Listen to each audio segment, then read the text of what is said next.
Oh, man, so I wake up on a Sunday morning to see the founder of Cardano, Charles Hoskinson, hits out at me and this community for the videos we're making. Very, very interesting to see this. I wake up and I see this tweet storm from Charles Hoskinson. I've got a bunch of WhatsApp messages and Telegram messages, people sending me this screenshot. I zoom in the bottom left. There we are, Cardano broken. The video we made from yesterday, highlighting the title, Cardano Catastrophic Fail, Hoskinson Response. Now, obviously, Hoskinson is going at a bunch of different influencers, including the bigger ones here, including BitBoy, including this chap here over who covers a bunch of Cardano content, which we covered in yesterday's video.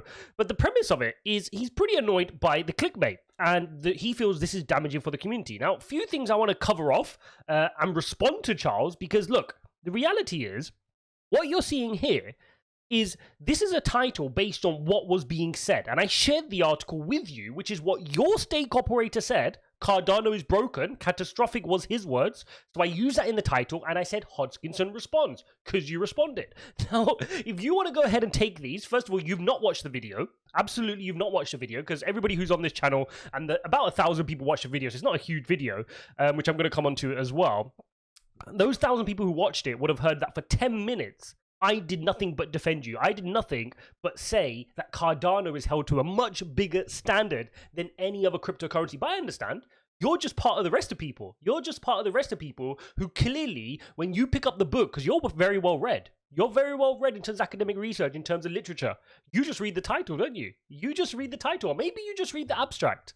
Because certainly you do not read it for page, right? So somebody in your team or you have gone ahead and created your little collage, and I wasn't gonna say anything. You were clearly stressed over the last few days, right? You were clearly stressed, Charles. And I'm a big supporter of the project. Continue to say that in yesterday's video. Continue to be a supporter today. But if you want to target your stress towards influencers, you're making a big mistake, right? Because the reality is, the views, if you combine the views here, do not get close to the fact that you made a video yesterday, that you made 2 videos yesterday covering this, that had 30,000 views per video. So to worry about my video, which is about 1,000 views, right? 30,000 per video. I did not know about the original interview where your stake pool operators, right, said the words, catastrophic fail. They said it. Not me, not any influencers, your stake pool operators. Your in-house fighting, they said that. And then you covered it, right? You magnified it, and then we had to respond. You tweeted out the article link which I referred to, right? So to try put this back on influencers, I know you're stressed, so we don't have to make this a biggie. We can leave this here, but to cover off my point, because you called this out, that's what happened, right? That's the reality. So, and that's a separate point. Why are you so focused on what influencers are saying? You should be building. This makes me worried. Like, up to now, I've admired you and what you're building over at Cardano.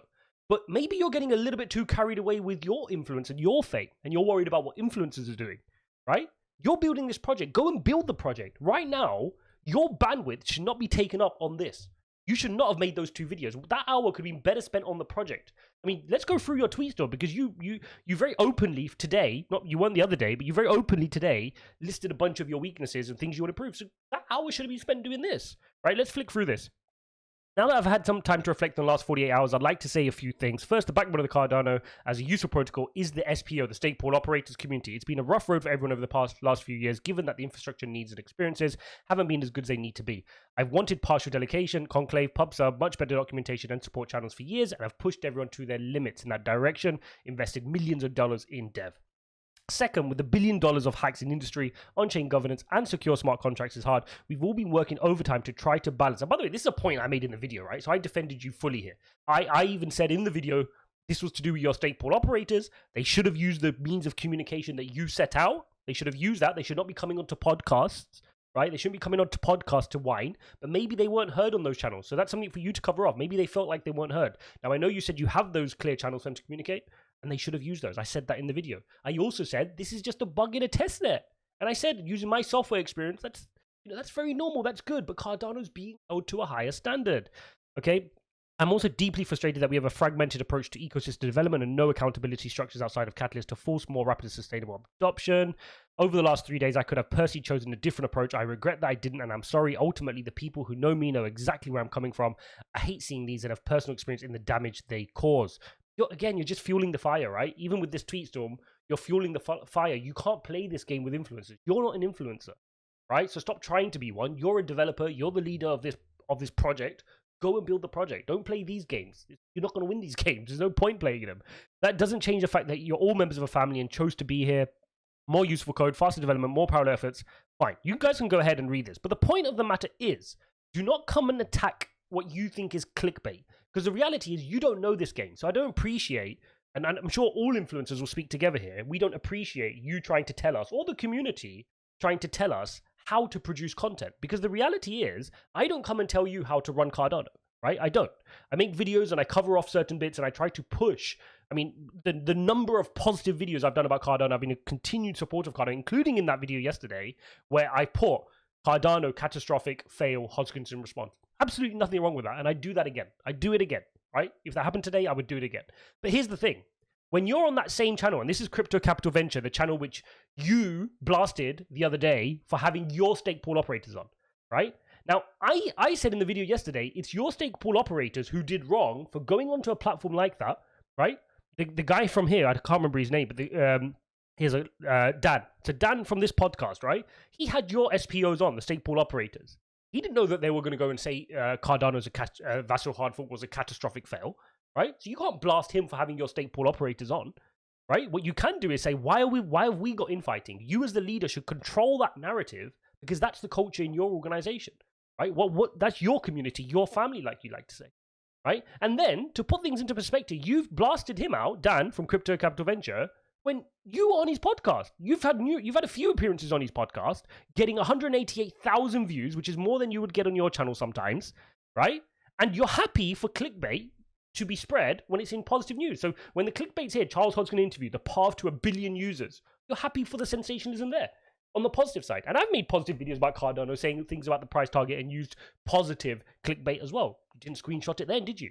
So you're part of the problem. That exact mindset of when there's a negative headline, you sensationalize it. When it's a positive headline, oh, it's okay, it's in our favor, right?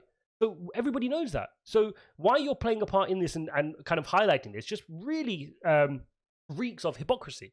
So yeah, let's leave that there. Look, at the end of the day, you're stressed, right? You're stressed. You're going through a lot. So we can park it there. It's no big deal. But let's not try to get into, oh, you know, they're just doing it for their YouTube views. The reality is, clickbait is a part of YouTube. No different to how it is in journalism. No different to what you do in your tweets. No different to what you do in your podcasts. You know what you're doing, right? In your roadmap. This is all part of how the world goes round. But the reality is, if this was just about growing the channel, I would have made a much better video with much better views had I spent yesterday making that 10-minute video blasting Cardano. Because one thing you don't know is YouTube algorithm works on click-through rate, right? Which is your thumbnail and title, which is what you guys keep focusing on, but also retention. Now, what would have had a higher retention video? Think about it. Me talking positively about Cardano yesterday, which is why the video didn't do so well yesterday, openly, right? It didn't do that great because I'm just saying positive things about Cardano, which those who support Cardano want to kind of watch it and just close the tab. And then others were like, yeah, I could have just made a negative, scathing video about Cardano and saying, yeah, it's a failure. Oh my God, they were always a failure. That would have done much better in views, right? So don't come here telling us it's about views. That's not how it works. Anyway, guys, hope you enjoyed this video. Charles Hoskinson, I know you're stressed, mate. Rest on the weekend. Get back to things. Look, this is the reality of this space, but I think it's important that you just stay in the background, right? One of your strengths is the fact that you do come up front and you face things head on. But to start playing this influencer game, it's just not going to work. Focus on the project. Focus on your community. It all started from your stake pool operator coming onto an influencer platform, Dan's channel, and saying catastrophic fail, right? So if that didn't happen, and then if you didn't respond on top of that, none of these videos would have been made on top of it. We had to clarify the mess that you started. Because people in my community who have seen we said positive things about Cardano, who know that I hold Cardano and I'm a believer in Cardano, wanted to know what has happened. Is it broken? Is it down? So it's my duty then to respond to it. Had you have not lit the fire on this, none of these videos would have been made. Hope you guys enjoyed this video. Don't forget to smash up the like button and subscribe. Go watch this video here, and I'll see you in the next one.